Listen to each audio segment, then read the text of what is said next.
I'm sure some of our ladies, if they're on TikTok, if they're on social media, they're seeing this, right? Cortisol detox, lower your cortisol. It's hammered in there, right? Like, oh, you even hear people say, my cortisol must be through the roof. I'm so stressed out. So if we think about it, cortisol gets a really bad rap, but we need it. Cortisol is hands down required for life. Without it, we would not be here.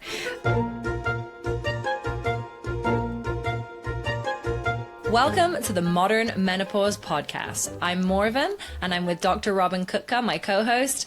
And this week on our podcast, we're going to be discussing a very, very common myth that women feel during perimenopause and menopause. And I say feel because this is a pretty big myth that affects women, which is what's going on with my thyroid. And so for tons of women, they start blaming their thyroid. They're saying, hey, I'm feeling super tired, feeling a ton of fatigue, feeling burnt out, maybe even some weight gain. And they start thinking, what's going on with my thyroid? It must be my thyroid, right? They go to the doctor, they get everything checked, and the doctor says, no, thyroid's fine. Be on your merry way. And so I thought this would be a great one to tackle because we do have so many women experiencing this. So I'm going to hand it over to Dr. Robyn. What are your kind of thoughts on this? Yeah, absolutely. So, women experience a plethora of symptoms as we become perimenopausal, menopausal, and we're always looking for answers, right? What's wrong? And so often I hear it must be my thyroid, especially in my practice, since I'm centered on more naturopathic medicine, functional medicine, things like that. People come in and they're like, I must need a deeper dive in my thyroid. I want to see more testing. There's something off. They've been into their doctor and had it tested a gajillion times, and every time it's normal. But they're feeling what they associate with thyroid symptoms, more fatigue, weight gain, brain fog. And so it must be my thyroid. And really for these people, this is like an aha moment for me. Whenever I hear this from someone, it must be my thyroid, but everyone tells me my thyroid's okay. Most of the time their thyroid really is okay. Every now and then I find somebody who's like, no, yeah, we probably should address this. But most of the time when it's that, this is this keynote for, what's adrenal function, or what's our HPA axis dysregulation is what we call that. This is this keynote to me like, thyroid's probably okay, but they're still symptomatic. Has anybody checked this system? And usually the answer is no. Okay. Well, but because let's dive into that. Because I think that, this is where women get really confused, right? Is what is the thyroid? What is the adrenal system? Like, how do we separate these things out, right? Because it's not something we learn about, in high school biology. No. We don't learn the sort of basics of this. And like you say, there is a lot of symptom overlap for women between perimenopause, menopause, the certain symptoms, stuff that happens when the thyroid is dysfunctional, and then stuff that, as we've all heard of, adrenal fatigue is sort of the layman's terms for this. So how would you kind of separate them out as those systems? Yeah, great question. I think honestly the best way we can do that is by testing. But if we think about break it down into what is what, our thyroid lives here in our neck. It is responsible for a lot in our body, pretty much how fast things run. So when the thyroid is off, whether it's overactive or underactive, our temperatures might change, our energy levels shift, our mood shifts. So if it's underactive, we might have more depression, more anxiety, more weight gain. We might feel cold, a harder time having bowel movements, hair loss, all these things that people, have concerns with. Maybe even hot flashes, night sweats, or sleep issues. This is what most people think is happening when they have these symptoms. It must be my thyroid. The opposite end of that would be a thyroid that's kind of overactive. We don't see that nearly as much, but that would be, things running faster, maybe unexplained weight loss, more frequent bowel habits or looser stools, some more hot flashes, night sweats, anxiety, even hair loss with that, or really even, energy shifts there too. So nice and easy for women. Yeah, to super tell simple. What's going on between menopause, perimenopause, thyroid, cortisol. It's nice, clear-cut symptoms that you can separate out, is what you're saying. Yeah. Well, and honestly, this is where testing becomes so important, which we can talk about another day, but we have to have a way to differentiate what's causing the symptoms. It's not like, I have this symptom, it must be this. That just isn't a thing. I wish it was, but... And then if we flip that and we think about the adrenals are two little glands. We have one on each side of the body. They sit above our kidneys, and they have multiple functions. And part of their function is to help the body handle stress. And when we have chronic stress without breaks from it, the system that handles that tells the adrenals, hey, release some of those stress hormones, main one being cortisol, that system becomes dysregulated. And when it becomes dysregulated, we can have fatigue, weight shifts, trouble sleeping, the mood problems, all the same things. So, and this isn't typically addressed in conventional circles. So if we go to our, primary care doctor, they're not thinking, oh, it must be the HPA axis or what we call adrenal fatigue. They, we check the thyroid and you're okay. You're on your way. Right. So it's really tough to differentiate the two, well, just on symptoms alone. Walk me through this, because this is big on TikTok, right? I'm sure some of our ladies, if they're on TikTok, if they're on social media, they're seeing this, right? Cortisol detox, lower your cortisol. It's hammered in there, right? Like, oh, you even hear people say, my cortisol must be through the roof. I'm so stressed out. My cortisol must be super high, which is where we get into adrenal fatigue. It's where we get into cortisol, because it sounds like from what you're saying is, hey, the thyroid and the cortisol, a lot of the symptomology overlaps, as does perimenopause. But that's a story for a different day. But a lot of the symptoms of thyroid and cortisol overlap. So without testing, women are sort of in the dark. Okay, fine. We get our thyroid tested. That's pretty common at the doctor. It comes back, hey, you're fine. Okay, so now I switch. Let's just say I'm a good girl and I switch my focus and I say, okay, I'm going to listen to Dr. Robyn. I'm going to see what's going on with my cortisol. But a lot of people, it seems like the go-to is, my cortisol must be too high. Right. Absolutely. People, that's their main thought. And most of the time that's not the case. So if we think about it, cortisol gets a really bad rap, but we need it. Cortisol is hands down required for life. Without it, we would not be here. And we have a baseline cortisol curve. It's what kind of fuels our day. So if we were to measure somebody's baseline cortisol curve, this is done in saliva. And if we were to measure this curve on a healthy individual, no dysregulation, it's going to be highest in the morning and kind of slowly come down throughout the day. So it mirrors what we would expect for healthy energy levels or optimal energy levels for our sleep-wake cycles.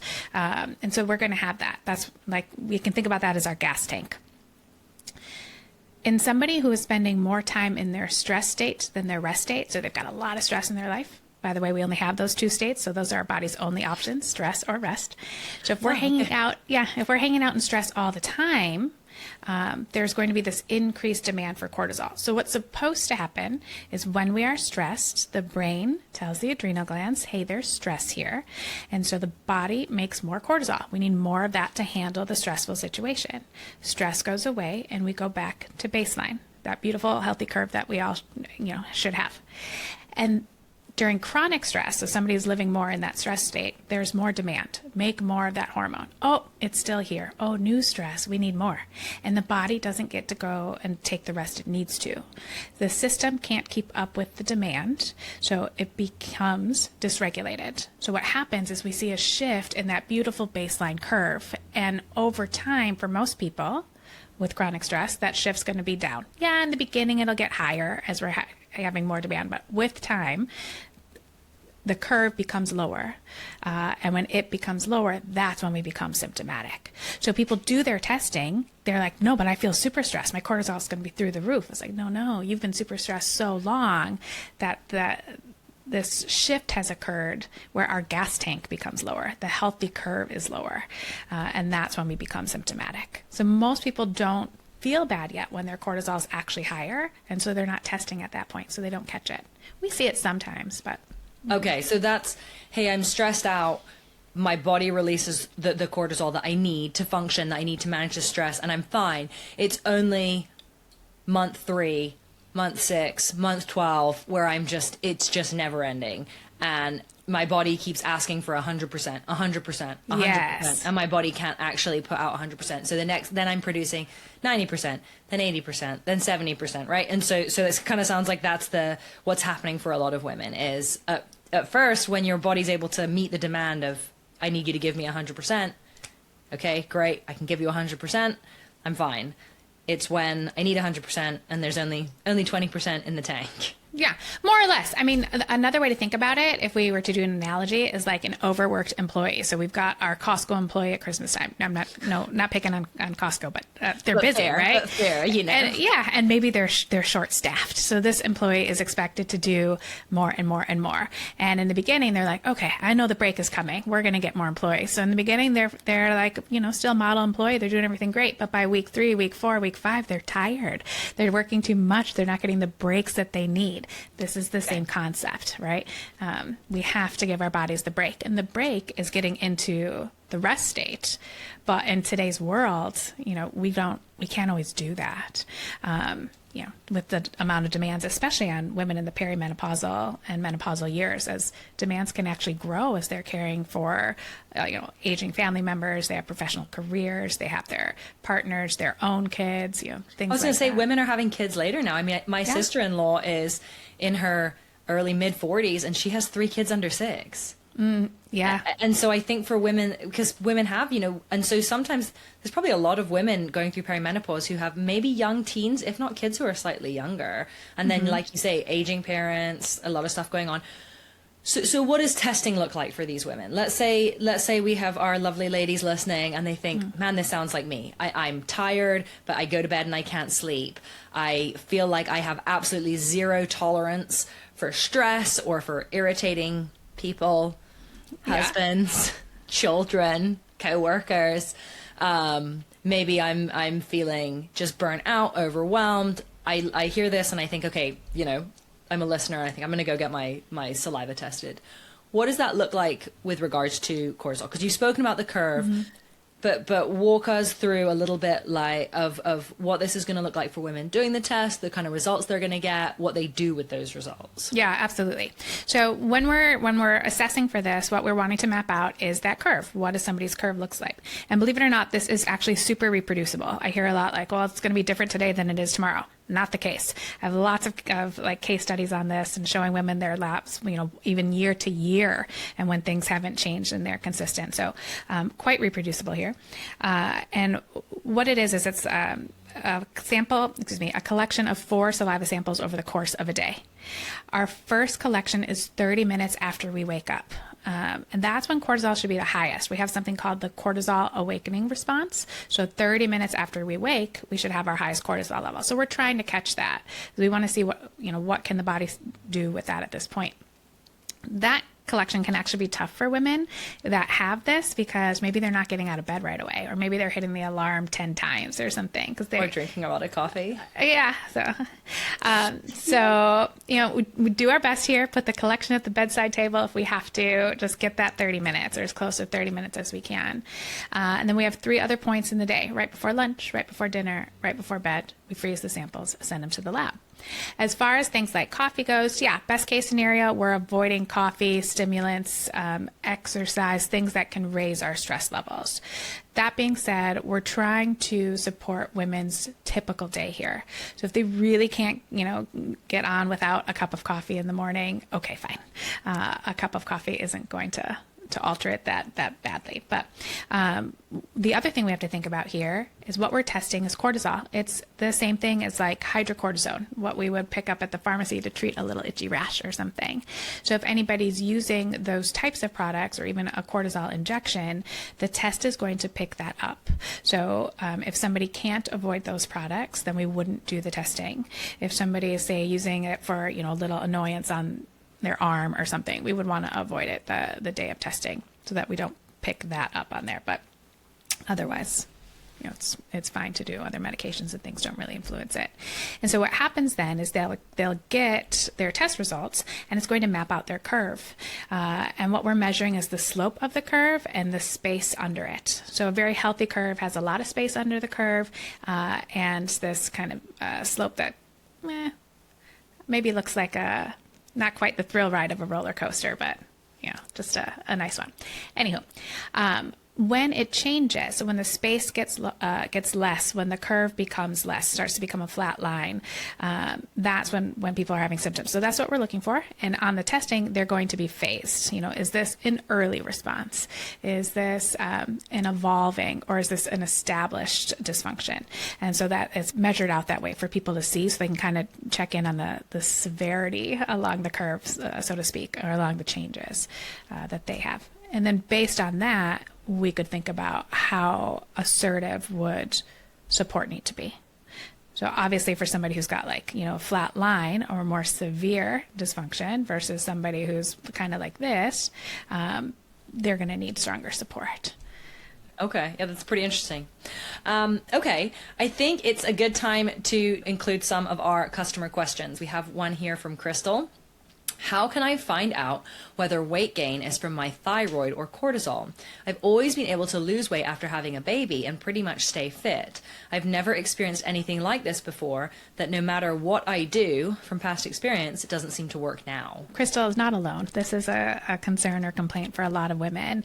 And really the best way is to test, see what's going on with both symptoms. So thyroid testing is a blood test.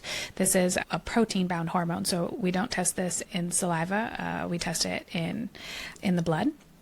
And if there's dysfunction there, she'll see it in a rising TSH. So that's the hormone from the brain that tells the thyroid to work. So if that's becoming higher, then we can say, yep, this is certainly contributing to her concerns, including weight gain.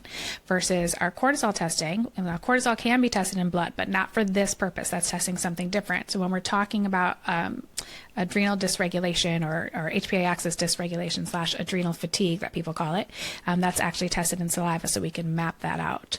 So saliva testing, she'll be able to see there what degree of dysfunction she has, if any, and then that should give her answers. Typically, with cortisol stuff, what's going to happen is people are going to gain weight in the early phases of stress, and then it's hard to come off or harder to lose as their baseline curve becomes lower. So she may find that her levels are, again, lower than she expected if this is what's contributing. Yeah, that's definitely a tough one. I think a lot of women experience that, right, with weight gain that's new, unwelcome. Oh, yeah. I think, Crystal is saying, I've never had this issue before. And so then it happens and you go okay, normally I'd go for a run, I'd go for a few extra runs, or I'd, eat clean for a couple weeks, and then suddenly that seems to change. So I think it's a challenging thing for women to experience. Mm-hmm. Here's a good one from Susie. I've not heard this before. What are your thoughts about beetroot supplements to tone down cortisol? That's a great question too. I have not heard of beetroot supplements for cortisol specifically. I have for other things. What we think about for toning down cortisol, so this would be to help lower cortisol levels in someone whose levels are already high. So again, most women are walking around with lower levels for their baseline curve. And so we don't want to decrease those levels. But for somebody who's showing higher cortisol levels, the studied supplement is phosphatidylcholine or phosphorylated serine. It's an amino acid, and it is studied to kind of reset the receptors to see cortisol again, so the brain isn't telling the body to make more of it. We see this studied in ultra long distance runners, and it's just interesting because of the stress that they're under, they'll get a stress response, and then the serine can blunt it. Now, that being said, several products or several companies market products to lower cortisol, and this is going to be in there. So people are taking this when they don't need it, and so they aren't helping themselves in fixing that baseline curve. So I'd recommend, if anybody's taking it and hasn't tested their cortisol levels, to do that. We usually only need that product or that ingredient for 1 to 3 months before we have that kind of reset. That's typically what I see.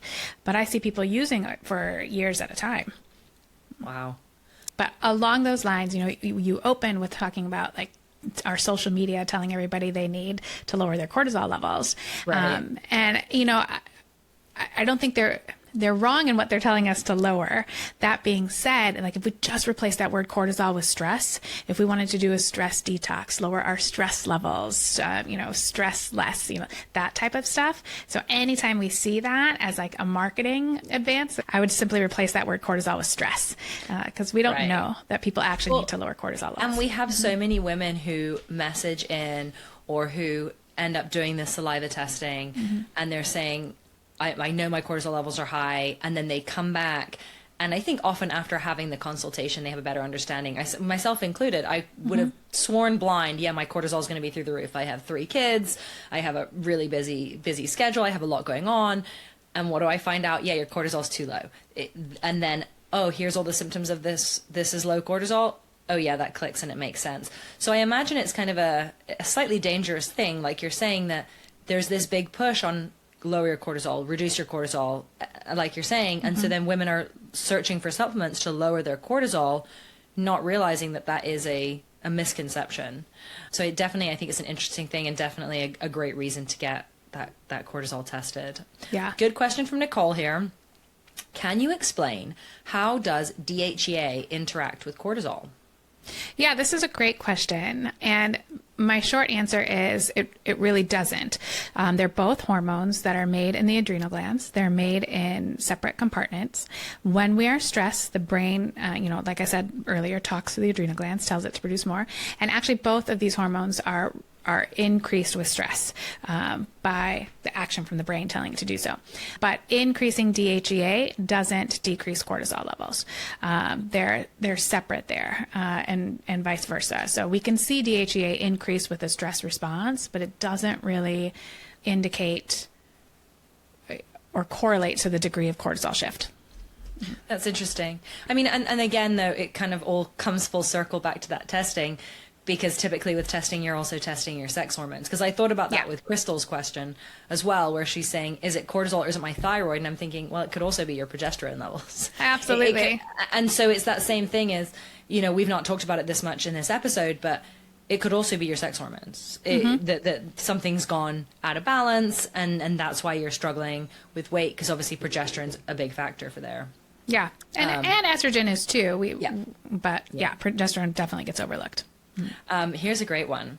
I've heard cortisol is the stress hormone, but I don't feel particularly stressed. I just feel exhausted all day and then completely wired at night when I'm trying to sleep.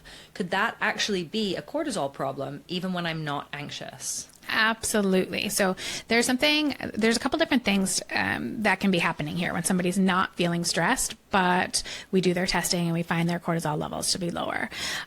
One thing, and I think, this happens a lot for women, is we see accommodation. We're just so used to living like this and so used to feeling like this that it becomes the normal. And we've forgotten how good we truly can feel because this has been our normal for so long.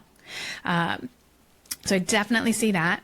And the other thing that can be happening is what I would call hidden stressors. Stressors that we don't know about, we don't acknowledge because we don't even realize they're there. They're things that we maybe don't see, but there's enough of them that it's kind of filling our stress bucket up, so to speak.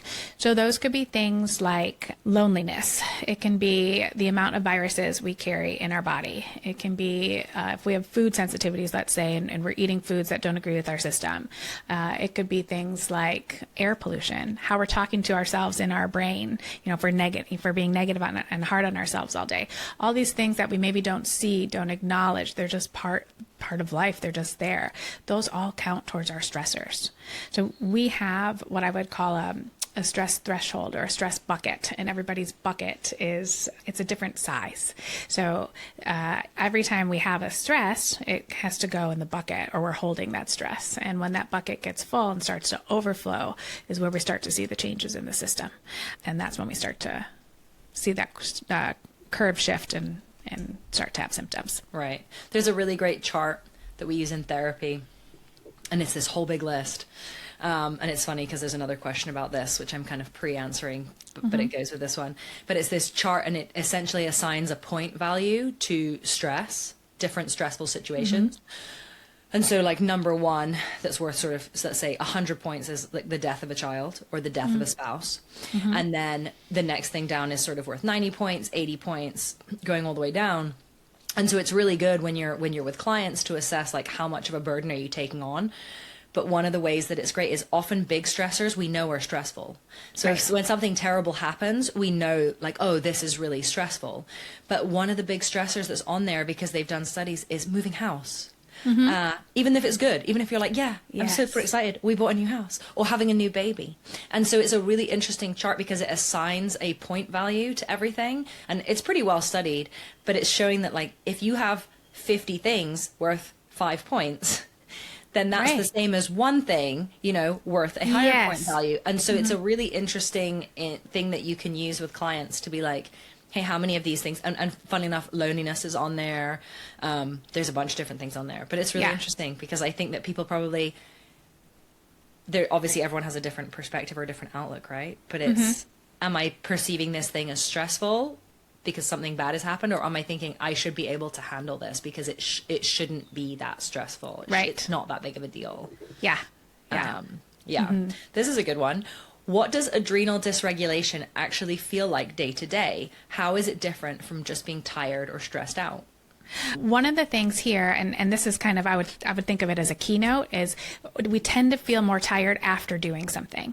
So with people with adrenal dysfunction or HPA axis dysregulation, you know, they're preserving their energy, because if they go to work out, they're going to need a nap later. Or if they do anything more than work, let's say, they'll be cashed out for the next day. And so maybe they're even doing this subconsciously because they've lived it long enough that they know it and they think it's just them. So it's like, well, I'm not going to go out with my friends on Wednesday because on Friday I'm going to go to my kid's birthday party, and I'll be too tired on Friday if I also do that on Wednesday. And so we're starting to plan our week around our energy levels, because we know if we do too much, it's going to result in, you know, needing a nap or not being able to do more later. Likewise, these people might want afternoon naps day to day. And so that's one of the things I start to see fade away as we address this, is all of a sudden we don't need that afternoon nap. Or maybe there's afternoon caffeine, or always going for the candy bowl in the middle of the day, having an extra cup of coffee in the morning that they didn't used to need. And so the coffee, the sugar, the simple carbohydrates like our potato chips, they become needs. That's what's fueling our day. And so we're not enjoying them per se. So we're not having a cup of coffee because we love the smell and it's a nice ritual and it tastes good and, you know, quiet time with our partner. It's because we can't do our day without it. Yeah, that's a good one. I think it's the other thing that you mentioned is sort of that ability to manage stress. Like small things feel like huge things, right? Which I think is a big part of, some things are stressful because they're stressful, and some things it's like, hey, your stress is a 10 for something that should be a 2. Right. That's probably an indication of, hey, something else is going on. Because absolutely, it shouldn't be that stressful that your kid, you know, forgot something. It's not that big of a deal, but it feels like a huge deal. Well, and people realize it's happening. That's one thing I hear from my patients a lot. Is like, hey, this stuff didn't used to bother me. Now I'm flying off the handle because, you know, someone left their shoe on the front porch or whatever. You know, I used to be able to do this no problem, and now I have no patience. Yeah. We'll probably wrap it up after this question here because it's a pretty good one. We've addressed some of it, but I think the second part is really crucial. What lifestyle or life events actually cause adrenal dysregulation? And then, is it just chronic stress, or are there other triggers specific to perimenopause and menopause? Well, this is interesting because there's not a life event or lifestyle event per se that causes this. And this is part of the reason that it's not really treated in conventional circles, because the reason we get to the point of adrenal fatigue or HPA axis dysregulation, that's going to be different for everybody. And it's our perception of stress and our how much time we're in our stress state. So really what this means, and remember we have our stress state and our rest state. So when we have adrenal fatigue, what that means is the body has been spending more time in the stress state than it likes to, and not enough time in its rest state to recover. That's going to be different for me. It's going to be different for you. It's going to be different for our neighbors and our kids. And so, you know, there's not one thing I can say, but we can collectively look at all of our stressors. So, like you mentioned, moving the house, even marriage, can be a good stress, but it's still a stress. So we have positive stress and negative. Right. And it's like, how much room do we still have in that bucket? Poor sleep routines, eating foods that don't fuel us, or not eating enough, not getting enough water, not talking to ourselves nicely, not, inadequate movement, or not laughing often, being pessimistic. These are things that we have control over in our day-to-day life, or more or less. Obviously with perimenopause, we've got some sleep stuff and things like that. But these are stressors, or what I would consider controllable stressors, things that we have the ability to shift oftentimes, not always, but oftentimes. And those, if we're addressing them, can make space in our bucket for stressors we don't have control over. And those are also things that people don't recognize as stress. When I ask people, what are you doing for stress management? Oh, I get a massage once a month. I mean, like, what are you doing daily? How are you treating your body? Are you giving your body the fuel and the breaks that it needs to not be stressed? Right. Mm-hmm. Yeah, this is a good one. It's a good, I think it's such an important topic for our ladies listening, or anyone listening. If you know people who are struggling with stress, or you feel like they're always stressed out, they're complaining about it, be sure to share this episode. You could truly probably change someone's life if they're kind of out there being like, why am I so stressed? Why am I burnt out, in meltdown mode 100% of the time? I want to leave the ladies with a super easy thing they can do to get out of stress, and just give their bodies a break. Anytime our breath out is longer than our breath in, it takes us out of our stress state and puts us in our rest state automatically. So without changing anything else we're doing in our lives, we're all breathing anyway, right? So if we can include that in our day, or just before bed or something like that, it takes our body and puts it in the rest state. It doesn't have to be fancy. We don't have to you can look at your watch, but you don't have to follow the little box breathing things. It's just, Sure. say 4 seconds in, 6 seconds out. And these are deep belly breaths. So we're filling our bellies. We're not breathing from up here. And just even doing that can be so simple and helpful towards helping the system. Awesome.